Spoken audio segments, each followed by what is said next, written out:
이거 15인치 맥북 프로. 다 찍고 왔나요? 여기도? 애플식 충전 방식.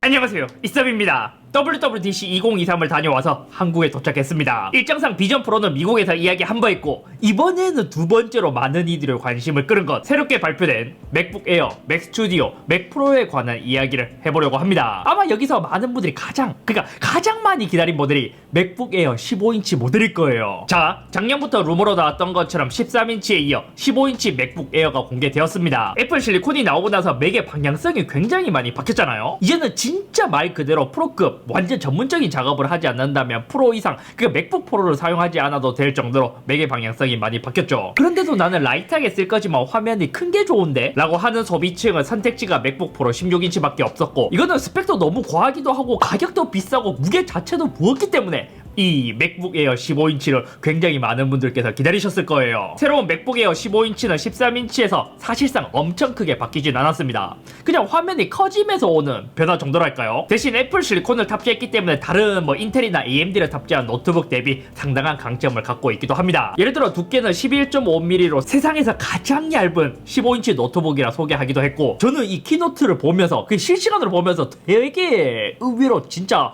이게 뜬금없이 놀란 게 뭔지 알아요? 원래 15인치 노트북이라고 한다면 이 발열 컨트롤을 위해서 아무리 저전력이라 하더라도 펜을 탑재하기 마련이잖아요. 근데 맥북 에어 15인치에서 펠리스 구조라는 이야기를 하자마자 와, 이거는 그냥 저도 모르게 오!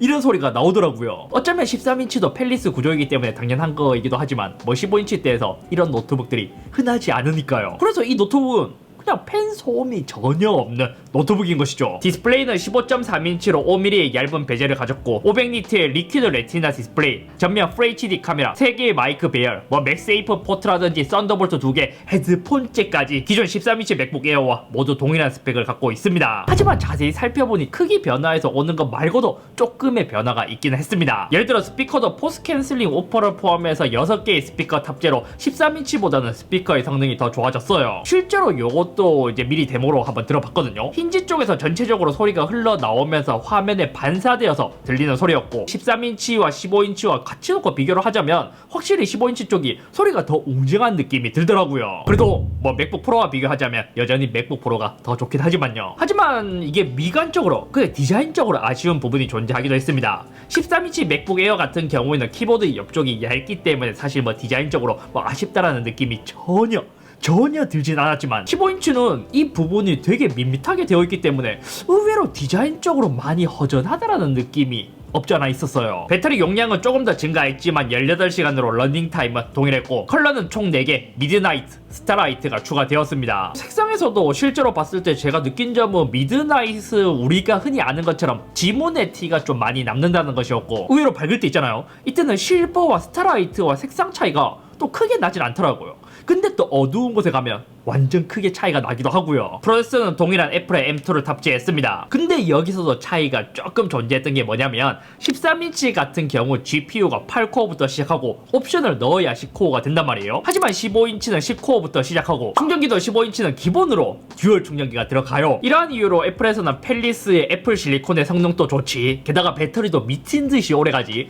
그래서 세계 최고의 15인치 랩탑이다 라고 자랑을 했어요. 그리고 한 가지 중요한 것은 무게에 관한 부분. 이전부터 아이패드 에어, 맥북 에어, 여기서 에어를 뜻하는 것은 가벼움을 상징하는 단어였는데 이번 모델은 1.5kg, 애플에서 강조한 것만큼 가벼운 무게는 아니에요. 왜냐면 실제로 들었을 때 저도 그렇고 같이 간 다른 분들도 동일하게 느꼈지만 모두 매우 무겁게 느껴졌기 때문이죠. 아마 이게 아무리 펠리스 구조라 하더라도 알루미늄 하우징 때문에 무게가 더 증가한 것으로 보이거든요. 이것 때문에 갤럭시북 프로 또한 16인치는 되게 묵직하게 느껴지기도 하고요. 그래서 사실상 무게를 더 줄이기 위해서는 그램처럼 마그네슘 합금 소재를 사용하는 게 아니라면 줄이기는 어려워 보이긴 하지만, 이것 때문에 생각보다 저는 화면이 크고 한 거는 다 좋긴 한데 휴대성에서 13인치 맥북 에어보다는 이 무게 때문에 조금 많은 아쉬움이 남았습니다. 가격은 1299달러부터 시작하고 13인치는 거의 1년 정도 이제 출시한 지 되었기 때문에 기존에서 100불 인하된 가격으로 새롭게 리뉴얼 되었어요. 여기서 한국 가격은 딱 10만원 내려갔고요. 그래서 결과적으로 15인치는 189만원부터 시작하고 재밌는 것은 13인치는 100달러 인하했는데 10만원이 인하되었잖아요.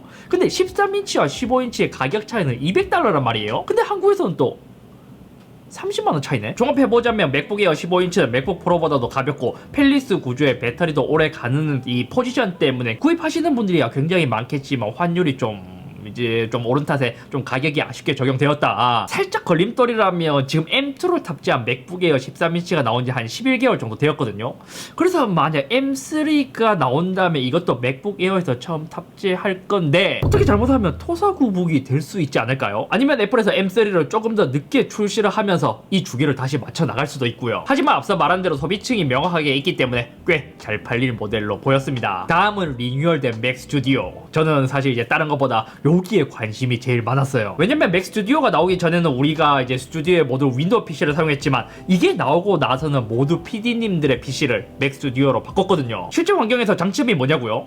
사실 가성비예요. 윈도우 PC에 비해 영상 작업용으로 사용하기에 가격도 저렴하게 구입할 수 있었고 크기도 작아서 책상 위에 두고 올려놓고 사용하더라도 크게 부담도 없었고요. 아무튼 이라 맥 스튜디오가 리뉴얼되어 M2 맥스 칩이 탑재되었습니다. 항상 그렇지만 M1 맥스 대비 25% 정도 더 빠르다 하고 애프터 이펙트의 성능은 50% 더 빨라졌다고 해요. 그리고 항상 말하는 인텔 아이맥 대비 4배 더 빠르다고 하는데 인텔 맥 언제까지 이야기할 거야? 인텔 맥 리뉴얼 안 된 지가 지금 벌써 몇 년째인데 말이에요. 그리고 아마 실제 사용자분들이 많이 기다린 M2 울트라가 추가되었습니다. 이거는 M2 맥스의 다이를 2개 연결해서 단순히 생각해도 M2 맥스의 2배 성능이라고 보면 돼요. M1 울트라 대비 CPU는 20% 더 빠르고 GPU는 30%, 뉴럴 엔진은 40%더 빠르다고 합니다. 그리고 메모리 업그레이드에 대한 용량도 더 늘어났습니다. 기존에 제가 알기로 128기가까지 선택이 가능했지만 이제는 최대 192기가까지 선택 가능했고 또한 맥 스튜디오의 모니터 지원도 달라졌습니다. M2 맥스의 경우 최대 5대까지 쓸 수 있고 M2 울트라는 최대 8대까지 사용할 수 있다고 해요. 헤드폰 잭 또한 하이 임피던스 지원으로 변경되었고 와이파이 6E나 블루투스 5.3으로 소소한 업그레이드가 진행되었습니다. 가격은 1999달러부터 시작하고 한국에서의 가격은 조금 더 오른 가격으로 출시했어요. 제가 알기로 M1을 탑재한 맥 스튜디오가 269만원부터인 걸로 알고 있었거든요. 하지만 이제는 299만원. 뭐 여전히 그래도 어떻게 보면 가성비라고 볼 수 있기도 하지만 30만원 더 오르니까 조금 더 많이 비싸 보이기는 해요. 마지막으로 진짜 찐 프로분들이 원했던 맥 프로가 새롭게 리뉴얼 되었습니다. 요거는 그냥 단순한 업그레이드가 아니라 애플 실리콘의 로드맵 중 가장 마지막인 맥 프로가 이제서야 나오게 된 것이죠. 새로운 맥 프로는 전 모델 M2 울트라를 탑재했고 인텔 맥 프로 대비 3배 더 빠른 성능을 보여준다고 해요. 하지만 인텔 맥 프로도 리뉴얼 안 된 지 오래되었기 때문에 이것도 좀 구형 인텔이랑 대비했을 때다. 그리고 이게 재밌는 게 뭐냐면 쿨러가 떼어진 맥 프로를 한번 봤거든요.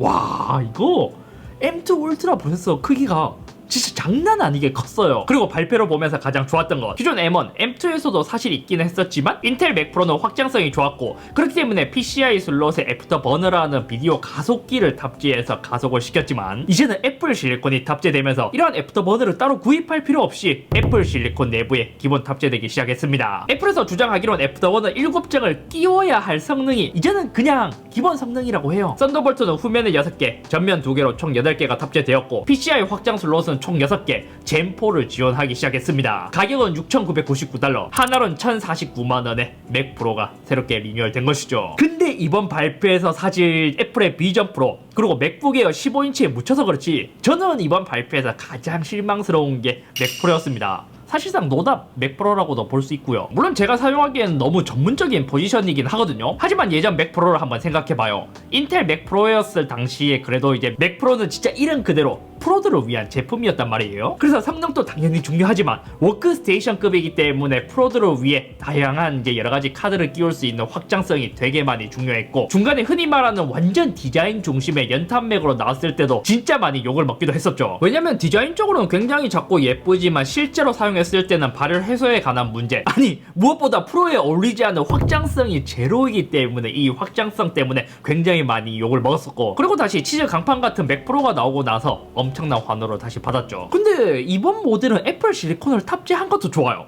타워형 케이스를 재활용한 것도 좋아요. 근데 이제는 맥 프로라는 이름에 걸맞지 않고 그냥 케이스를 단순히 재탕했다라는 생각밖에 저는 들진 않았습니다. 이러면 크게 세 가지가 있거든요. 첫 번째는 확장성. 사실 이게 맥 프로에서 가장 중요한 부분이기도 해요. 인텔 맥일 때는 그래도 그래픽카드, SSD, 램 등 원하는 확장성을 갖고 있었지만 애플 실리콘 특성상 한 집안의 램, GPU가 모두 포함이 되어 있기 때문에 확장성이 불가능하다는 단점을 갖고 있습니다. 그나마 업그레이드 할 수 있는 거는 SSD 업그레이드 정도? 그럼 나머지 확장 슬롯은 어디에 있을까요? 애플의 연탄 맥이 삽질되면서 썬더볼트도 그동안 많이 발전을 했고 여러 장비가 썬더볼트 호환으로 많이 나오고 있어서 예전 장비들을 쓰시는 분들이 어느 정도 이제 충분히 활용을 잘 할 수 있겠지만 최신 장비를 쓰시는 분들은 애매하지 않을까요? 그나마 재미있는 건 여러 PCI 슬롯에 끼우라고 파워포트도 만들어 놓은 것 같기도 한데 외장 그래픽이 아닌 이상 끼울 일이 있을까 싶기도 해요. 심지어 그런 부분도 있어요. 맥 프로는 가격 자체가 워낙 비싸다 보니까 한번 구입해서 이런 확장 슬롯을 이용해서 계속 이제 꾸준히 업그레이드를 하면서 오랫동안 사용해야 되는데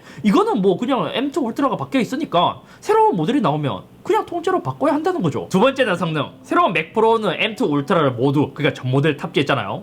근데 문제는 이 M2 울트라를 맥 스튜디오도 동일하게 들어갔다는 거예요. 게다가 쿨링도 이미 맥 스튜디오에서 충분하기도 하고요. 마지막 세 번째는 크기. 애플 실리콘은 저전력, 저발열로 유명하기 때문에 에어에서는 심지어 펠리스 구조를 가진 만큼이란 강점을 갖고 있지만 애플 실리콘을 탑재한 맥 프로는 인텔 맥 프로 대비 요런 이제 공간성, 크기에 대한 강점도 전혀 없어요. 그래서 사람들이 애플 실리콘으로 오면서 기대했던 맥 프로의 장점을 전혀 못 살리고 있기도 하고 어쩌면 애플 실리콘의 단점을 가장 두드러지게 보이게 하는 모델이 맥 프로가 아닐까 싶습니다. 그리고 이 정도 급의 작업을 하는 사람들을 보잖아요. 저도 그렇지만 저전력보다도 전력을 더 먹더라도 더 빠른 성능을 원해요. 물론 서버급까지 가자면 또 다른 문제이기도 하지만요. 결과적으로 가격을 보더라도 실망스러울 수밖에 없었습니다. 같은 성능으로 구성하자면 가격 차이가 맥 스튜디오에서의 옵션은 599만원, 맥 프로는 1049만원, 450만원 차이인데 PCI 슬롯을 엄청나게 활용하시는 분들이 아니라면 누가 맥 프로를 살까요? 아니면 애플의 고도화된 맥 스튜디오의 판매 전략인가?